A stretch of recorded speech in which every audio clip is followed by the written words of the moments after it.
So welcome back to the channel guys. और again फिर से हम लोग आ चुके हैं एक नए वीडियो पे जो कि है रिगार्डिंग मॉक टेस्ट। और एज यू नो मैं एक वीडियो ऑलरेडी बना चुका हूँ इस टॉपिक पे। और उस समय मैंने बहुत क्लियरली बताया था कि मॉक टेस्ट की इंपॉर्टेंस कितनी ज़्यादा है इन गेट एग्जाम और in any exam. Without mock test you can not succeed. You can not succeed, तुम कितना भी पढ़ लो। सो आज के वीडियो में उसी चीज़ में वापस से डीप डाइव करते हुए और चीज़ों के बारे में अपने ही टेस्ट को दोबारा से एक बार और समझा के, देख के और इवॉल्व करके कि जैसे पैटर्न इवॉल्व होता है, जैसे और चीज़ें इवॉल्व होती हैं, तो कैसे एक सही तरीके से एनालाइज करके और अपनी एरर्स को, अपनी मिस्टेक्स को रेक्टिफाई कर सकते हो। So without any further adieu let's get started. तो मैं स्क्रीन पे ले चलता हूँ जहाँ पे हमारे मॉक टेस्ट है और वहीं पर हम चेक करते हैं कि कैसे उनको एनालाइज करना है ना। तो एक मिनट, स्क्रीन खोल लेता हूँ।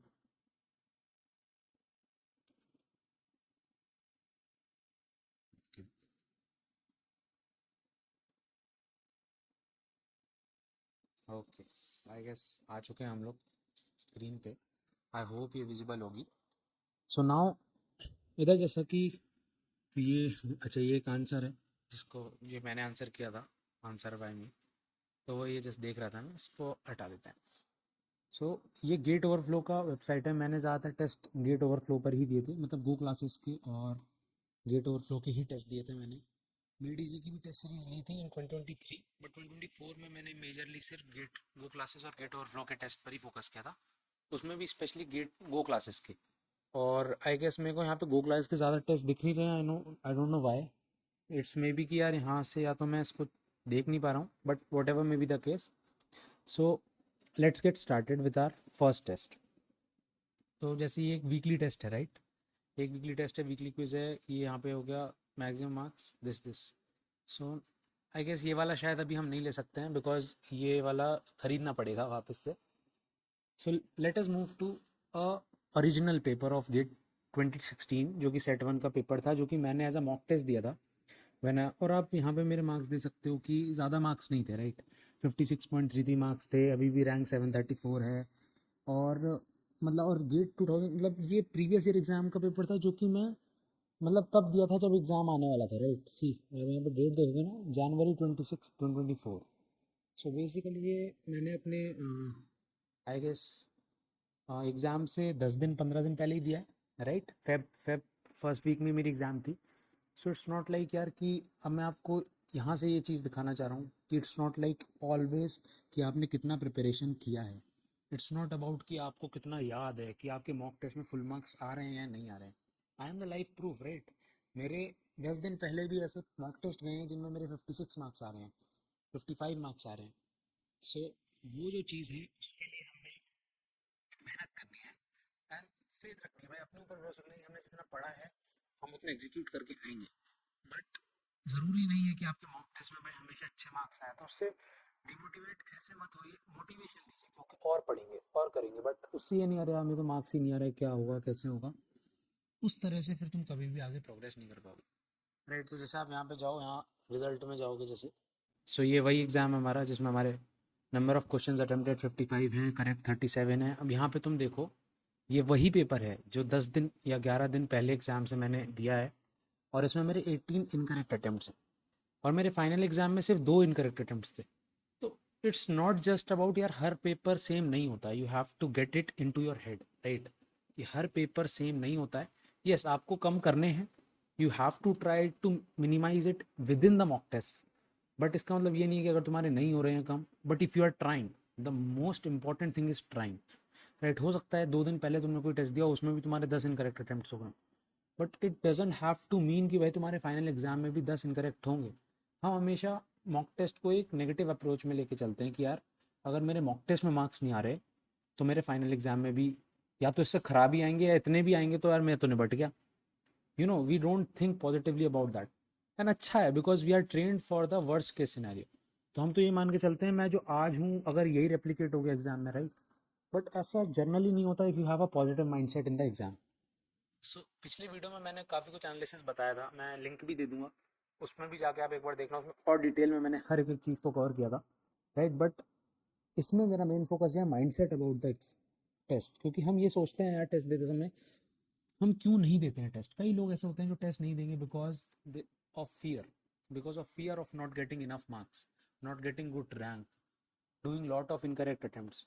बट बट एक चीज़ याद रखो भाई, अगर आप लोग टेस्ट नहीं दोगे तो आपको कभी भी ये रियलाइज़ ही नहीं होगा कि आप कहाँ इम्प्रूव कर सकते हो, आप कहाँ बेटर कर सकते हो।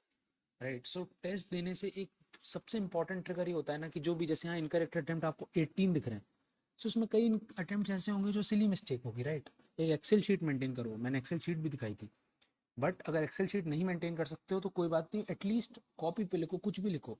जो सिली मिस्टेक हो रही है उनको रिड्यूस करने का मुझे भी पहले ये लगता था कि भाई कोई तरीका ही नहीं है। मुझे भी ये लगता था कि अरे यार सिली मिस्टेक तो हो रही है तो होती ही रहेगी, but it's not like this.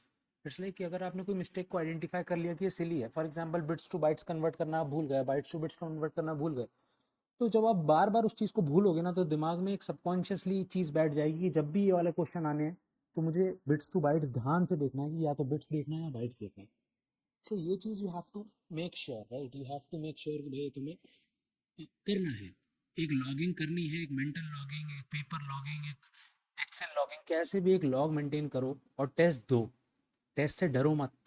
अगर टेस्ट से डरोगे भाई तो फाइनल एग्जाम में यार फिर वही रिजल्ट आएगा जो जो मतलब तुम्हें पता भी नहीं है क्या रिजल्ट आएगा। राइट, एक्सपेक्ट ही नहीं है बिकॉज तुमने टेस्ट ही नहीं दिया। So I am putting lot of emphasis on mock test because actually में यही रियल गेम विनर है।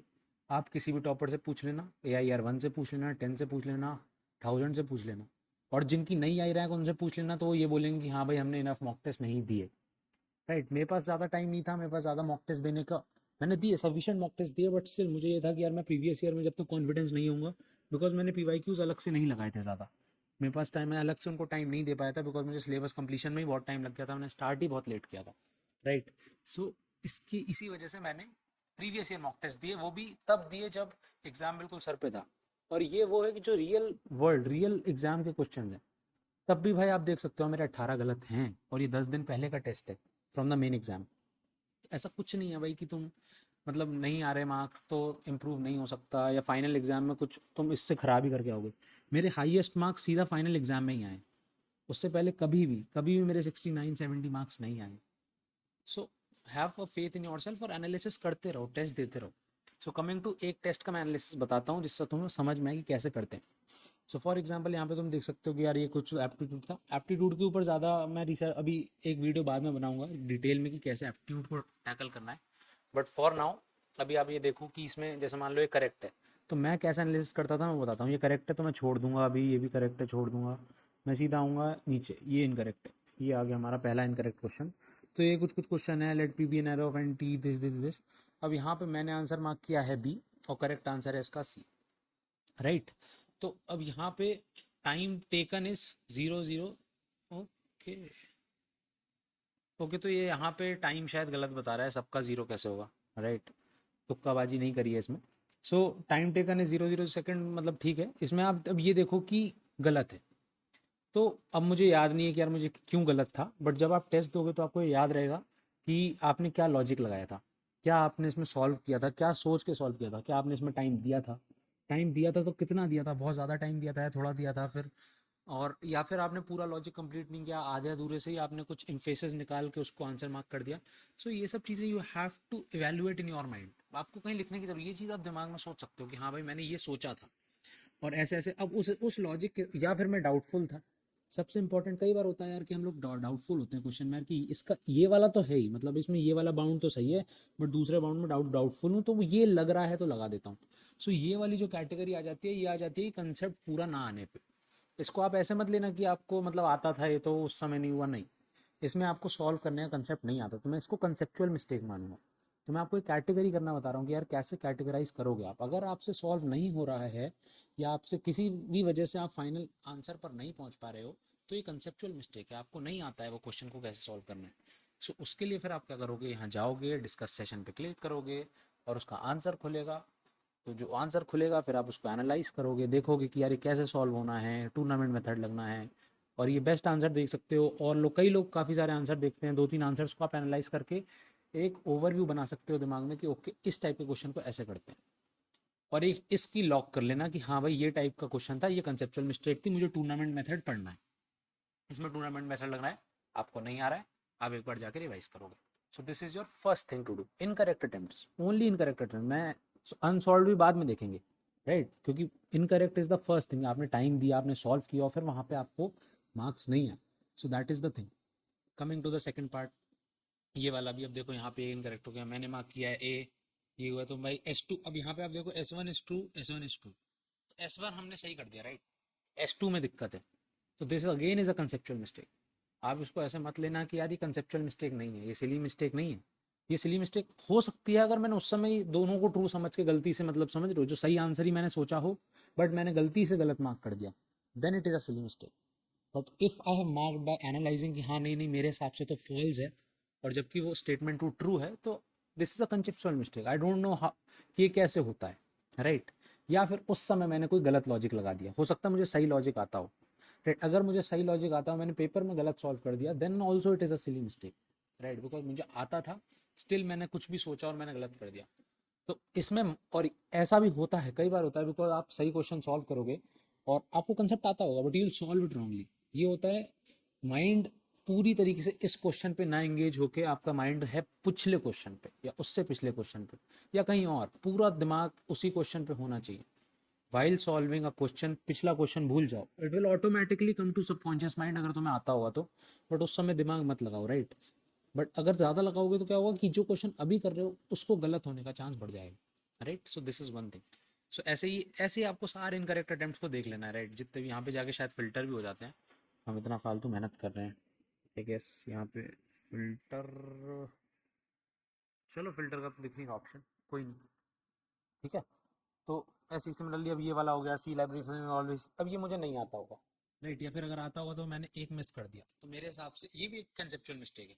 इसमें अब आप मान लो आपको दो करेक्ट आंसर ए और सी था, मैंने मेलॉक भी लगा दिया जबकि मेलॉक नहीं था, सो ये मुझे नहीं पता था, right, this is a new fact for me.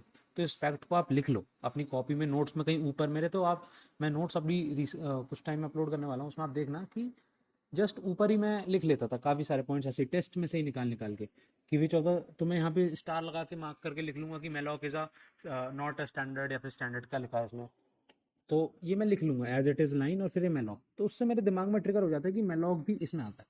इसका सिर्फ यही तरीके हैं यार, इसमें ज़्यादा दिमाग लगाने का कोई फ़ायदा नहीं, राइट। तो this is the first thing.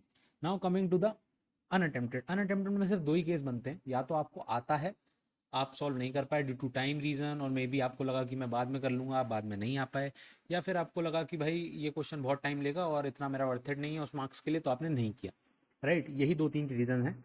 एक, ये एक कैटेगरी हो गई जहाँ आपको आता था, दूसरा कैटेगरी है जो आपको नहीं आता था। तो इसमें बहुत सिंपल जो मैं करता था यार, जो टॉपिक मैंने नहीं पढ़ा, जो टॉपिक मैंने देखा ही नहीं है कभी, मैंने उसको स्किप कर रखा है इन my study, in my routine, तो मैं उसको जैसे ही पेपर में आया और मुझे लगा कि ये ईजी नहीं है, वो आपको पढ़ के समझ में आ जाएगा कि ये थोड़ा डेप्थ वाला क्वेश्चन है, बिल्कुल ही ऊपर ऊपर का फॉर्मूला है। अगर तुम्हें बिल्कुल ही ऊपर ऊपर का भी फॉर्मूला नहीं आता, एनालाइज करना नहीं आता, तो उसको मत पढ़ो, छोड़ दो। बट अगर जैसा ऐसा है कि बहुत सिंपल क्वेश्चन है और हो सकता है तुम्हें, तुम वैसे ही तो बस पढ़ लो उसको और तुम देखोगे डायरेक्ट आ रहेगा, अगर सोचना पड़ रहा है जुगाड़ लगाने के आ जाएगा तो वो बाद में करना, राइट। सो यही तरीके होते हैं अनसॉल्व क्वेश्चंस को देखने के, कि या तो तुम्हें आता है नहीं आता है, और एम इसमें यही होना चाहिए वाइल प्रिपरेशन, कि जितने भी ज़्यादा तुम्हारे अनअटेम्प्टेड क्वेश्चन है उनको तुम उस कैटेगरी में लाओगे वो अटेम्प्टेड में आए। अब वो गलत होंगे सही होंगे, फिर उसका एनालिसिस बाद में होगा कि यार वो गलत हैं, तो क्यों गलत करा तुमने, क्या तुम कंसेप्ट भूल गए थे, क्या सिली मिस्टेक हो गई थी, एक्स वाई जेड, राइट।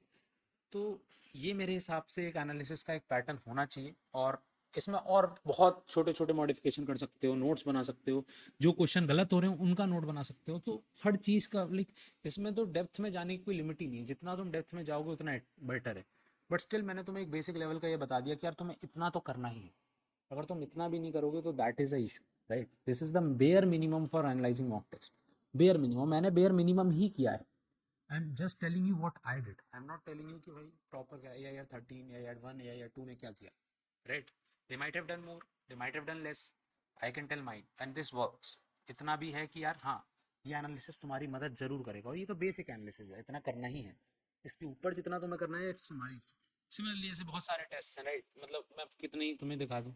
सो मैं ये भी, आप देखो जैन 6 को लिया गया है, 56 मार्क्स आए आउट ऑफ 100, और आ जाओ ये 62 पॉइंट, ये बहुत सिंपल पेपर होगा या 2022 का जैसा भी पेपर होगा, right. This is also Jain 3। सो 50-60 की रेंज में ही मार्क्स आए, राइट? ऐसा नहीं है कि यार मेरे 80 आ रहे थे, 90 आ रहे थे। यहाँ पे आप जाओगे, अंशिका मोदी हमारे बैच की लड़की है बाय द वे, इसके देख तुम देख लो, इसके 100 आउट ऑफ 100 है, right? So obviously she got within top 100, like I guess 23 rank थी इसकी। So yeah, so that is what is कि भाई 100 में से 100 वाले लोग भी हैं, पर हम भाई हाफ वाले लोग भी हैं, इसी लिस्ट में हैं, right? So you have to be very very very very precise and motivated for your mock test. आप एक बार को 30% सिलेबस करो, बट भाई मॉक टेस्ट देना। 40% सिलेबस करो, मॉक टेस्ट देना। 100% सिलेबस करो, मॉक टेस्ट देना। मॉक टेस्ट के बिना रैंक नहीं आएगी, ये लिख के ले लो, आज लिख के दे रहा हूँ। अगर तुम्हें लिखित में चाहिए, यहाँ डिस्क्लेमर में डाल दूंगा, मॉक टेस्ट के बिना रैंक नहीं आएगी, ठीक है?